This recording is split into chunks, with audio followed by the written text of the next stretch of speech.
பூண்டு மிளகாய் சட்னி தான் நான் இதை செஞ்சுருக்கேன். இது இட்லி தோசைக்கு மட்டும் இல்லாமல் தயிர் சாதம், சாம்பார் சாதம், அப்புறமா ரசம் சாதத்துக்கு கூட சூப்பராக இருக்கும்.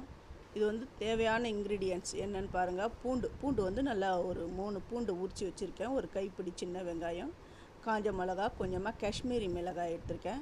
இந்த காஷ்மீரி மிளகாய் போட்டால் தான் அந்த கலர் கொடுக்கும். இது எல்லாமே நல்லெண்ணெயில் தான் விட்டு வதக்கணும்.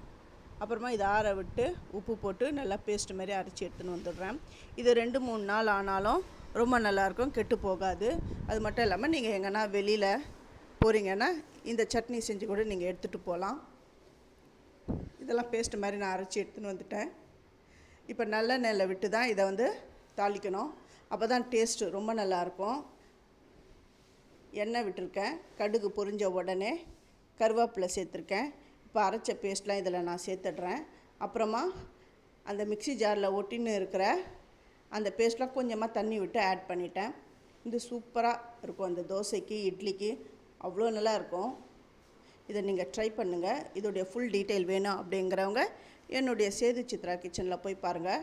நான் டீட்டெயிலாக எல்லாமே சொல்லியிருக்கேன் அளவுகளோட. தேங்க்யூ.